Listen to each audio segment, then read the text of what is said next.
બોલીએ શ્રી લક્ષ્મીનારાયણ ભગવાનની જય, શ્રી વૃંદા મૈયાની જય, શ્રી બાકે બિહારી લાલની જય. હિન્દુ સંસ્કૃતિ અનુસાર ભગવતી તુલસીના લગ્ન શાલિગ્રામ ભગવાન શ્રી વિષ્ણુનું વાગ્મય સ્વરૂપ શાલિગ્રામ સાથે કરવામાં આવે છે. હિન્દુ સંસ્કૃતિ અનુસાર ધામધૂમથી તે લગ્ન કરવામાં આવે છે. આજ રોજ સંવત 2082 કાર્તક સુદ 11 શનિવારના રોજ બપોરે 4 કલાકથી લઈ અને રાત્રિના 8 કલાક સુધી યજમાન શ્રી જગદીશભાઈ રામભાઈ હાથલિયાને ત્યાં તુલસી વિવાહનો પ્રસંગ યોજાયો હતો. શ્રીમતી કંચનબેન જગદીશભાઈ હાથલિયા અને જગદીશભાઈ હાથલિયાએ કન્યાદાન લીધું હતું. તેમજ તેમના પિતા શ્રી રામભાઈ ભીમભાઈ હાથલિયા અને તેમના માતા શ્રી દિવાળીબેન રામભાઈ હાથલિયા સાથે તેમનો પરિવાર ઉપસ્થિત રહ્યો હતો. અને આમાં ખૂબ જ ધામધૂમથી આ ઉજવવામાં આવ્યો હતો. ગ્રહ શાંતિથી લઈ અને વૈદિક વિધિ જે કહેલી છે આપણા હિન્દુ સંસ્કૃતિની અંદર, તે તમામ વિધિ તેઓએ પૂર્ણ કરી હતી. જેમાં અનેક મહેમાનો ઉપસ્થિત રહ્યા હતા. કંકોત્રી પણ બનાવી હતી.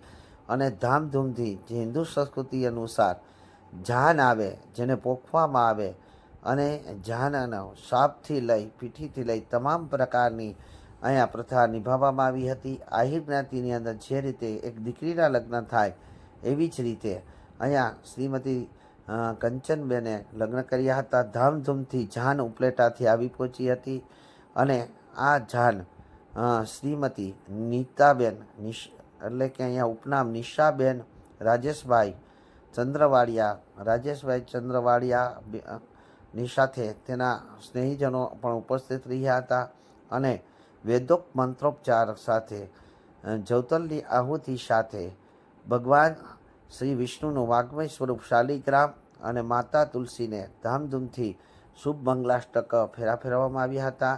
આ સમયે જે ગીતોની આપણા શાસ્ત્ર અનુસાર જે ગીતો ગવડાવવામાં આવે છે, તે ગીતો પણ ગાવાવાળા બહેનો પણ આવ્યા હતા. કંસાર ભગવાનના એ સારે ને સુસારે ને કંસારે ને ભગવાનને કંસાર જમાડવામાં આવ્યો હતો. ભગવાનને શ્રી કૃષ્ણનું સ્વરૂપ છે, આથી કરી અને તેમને માખણ અને મિશ્રી પણ ધરવામાં આવી હતી.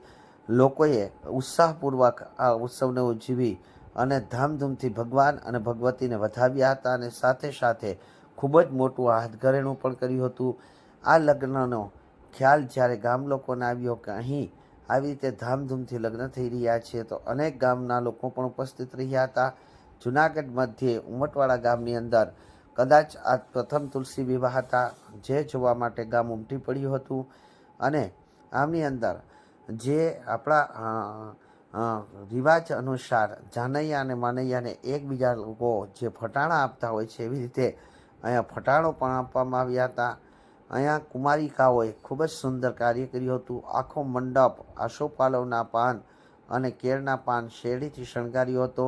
યજ્ઞકુંડને પણ રંગોળીથી શણગાર્યો હતો. તુલસી માતા જે છે એને પણ રંગોળી અને સારા એવા વસ્ત્રો અલંકાર ઉપકાર વગેરે થી તેનો શણગાર કરવામાં આવ્યો હતો. કન્યાદાતા તરીકે શ્રીમતી કંચનબેન અને શ્રી જગદીશભાઈ હાથલિયાએ કન્યાને જે રીતે દાન આપવામાં આવે તે તમામ પ્રકારની પાદ્યમ શીર્ષા પગના તળિયાથી લઈ માથાના વાળ સુધી 16 શણગારથી વધારે દાન આપ્યું હતું. અને સાથે સાથે જે આપણી પ્રથા અનુસાર જે કાંઈ ચા શરબત વગેરે ચાલુ હોય છે, એ જ રીતે અહીં પણ ચાલુ હતું. અને ભોજનની વ્યવસ્થા તેઓ તરફથી હોટલમાં કરવામાં આવી હતી.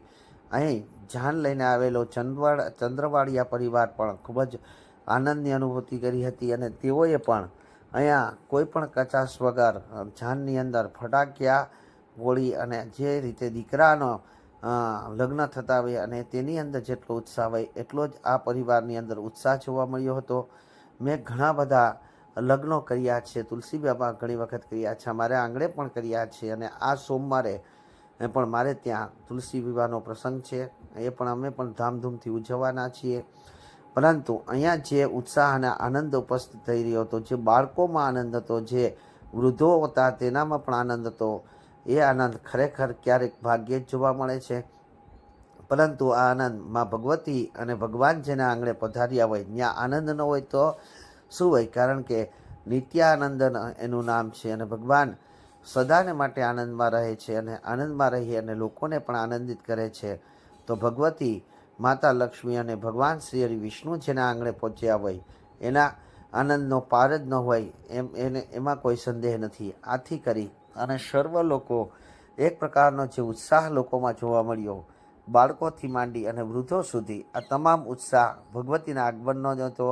અહીંયા શાસ્ત્રોક્ત વિધિ અનુસાર જે ભગવતી અને ભગવાનને ફેરા ફેરવવામાં આવ્યા, શાલિગ્રામ ભગવાનના શંખચૂડ સ્વરૂપ અને જલંધર, અહીંયા બે સ્વરૂપો દેવી ભાગવત અને શિવપુરાણમાં આપવામાં આવ્યા છે. તેમજ એક કથા અનુસાર, કલ્પભેદની કથાઓ હોય છે, એક કથા અનુસાર ભગવાન શ્રી કૃષ્ણ અહીંયા પૃથ્વી આપવાનું જ્યારે સર્વત્ર લોકોનું નક્કી કરી લીધું, બધાને અલગ અલગ પાત્ર સોંપી દીધા, યાદવો સહિત બધાએ પાત્રો આપી દેવામાં આવ્યા, ત્યારે તુલસીજીએ કહ્યું કે પ્રભુ મારે પણ આવવું છે, પરંતુ હવે કોઈ પાત્ર રહ્યું નથી, તો આપણે કયા રૂપમાં લઈ જાઓ? ત્યારે તુલસીના રૂપમાં અહીં પૃથ્વી પર ભગવાને તેને આવવા માટે આદેશ કર્યો હતો. સાથે સાથે એક કથા અનુસાર વૃંદાનું તપભંગ, સતીત્વના ભંગ, જે જલંધરને મારવા માટે ભગવાન વિષ્ણુએ જલંધરનું સ્વરૂપ લઈને સતીત્વ ભંગ કર્યો હતો. અને બીજી કથા અનુસાર શંખચૂડને મારવા માટે થઈ અને ભગવાને શંખચૂડનું સ્વરૂપ લઈ અને તુલસી જે વૃંદા છે એનું સતીત્વ ભંગ કર્યું હતું. ત્યારે તુલસી માતાના શ્રાપને કારણે, વૃંદાના શ્રાપના કારણે ભગવાન શાલિગ્રામ રૂપી આ પૃથ્વી પર પધાર્યા છે. અને શાલિગ્રામ રૂપી ભગવાન વિષ્ણુના લગ્ન અહીં તુલસીજી સાથે થાય છે. જે કોઈ વ્યક્તિ આ તુલસી વિવાહ કરે છે તે સર્વ સુખ સમૃદ્ધિને પ્રાપ્ત કરે છે. અહીંયા ઘણા સવાલો એવા હતા કે તુલસી વિવાહ શા માટે કરવા જોઈએ? તો જેના દીકરા દીકરીના લગ્ન નથી થતા તેઓએ તુલસી વિવાહ કરવા જોઈએ. સાથે અનેક દોષોમાંથી મુક્ત થવા માટે પણ તુલસી વિવાહ કરવા જોઈએ. મોટા મોટા વૃક્ષો અને લીલા વૃક્ષોને જે લોકોએ કાપી નાખ્યા હોય અને પાપ કર્યું હોય તો એમને પણ તુલસી વિવાહ કરવા જોઈએ. જળને જો તેઓએ જલને અપવિત્ર કર્યું હોય તો પણ તુલસી વિવાહ કરવા જોઈએ. તુલસી વિવાહ કરવાથી મનુષ્યના આંગણે પવિત્રતા પ્રાપ્ત થાય છે. આપણા શાસ્ત્ર કહે છે કે જેના આંગણામાં તુલસીનો ક્યારો નથી તેનું આંગણું પવિત્ર થતું નથી. એટલે પોતાના આંગણાને પવિત્ર કરવા માટે તુલસી વિવાહ કરવા જોઈએ. અને જે રીતે આપણે દીકરીના લગ્ન કરીએ છીએ એવી જ રીતે આ લગ્ન કરવા જોઈએ. 16 પ્રકારના ઓછામાં ઓછા દાન કરવા જોઈએ. અહીંયા શ્રીમતી કંચનબેને સોના, ચાંદી, વસ્ત્ર, અલંકાર વગેરે સર્વત્ર અર્પણ કર્યું હતું. અને નિશાબેને પણ જે રીતે શાબ લઈને આવ્યા તો તેની અંદર પણ અનેક પ્રકારની વસ્તુઓ અર્પણ કરી હતી. તો ધન્યવાદ આપું છું આ બંને પરિવારોને, અને ભગવાન બંને પરિવાર ઉપર આશીર્વાદ વરસાવે, ભગવાનની અસીમ કૃપાથી કરી તેઓ સારા કાર્ય કરવા માટે તત્પર બને, યશ, કીર્તિ, માન, સન્માન, પ્રતિષ્ઠાને પ્રાપ્ત કરે તેવી શુભેચ્છા સાથે આપ પણ તુલસી વિવાહ કરી શકો, આપ આવા શ્રેષ્ઠ કાર્ય કરી શકો અને આપના ઘરની અંદર પણ સમૃદ્ધિની વૃદ્ધિ થાય. હજી પણ તુલસી વિવાહ કરવાનું મુહૂર્ત પૂનમ સુધી છે. આપ આપના ભૂદેવની સલાહ અનુસાર આ તુલસી વિવાહ કરી શકો છો. તુલસી વિવાહના દર્શન કરીને આપને કેવું લાગ્યું અવશ્ય જણાવજો. આપ સર્વનું કલ્યાણ થાય. સર્વને જય શ્રી કૃષ્ણ, જય માતાજી, હર હર મહાદેવ. બોલો.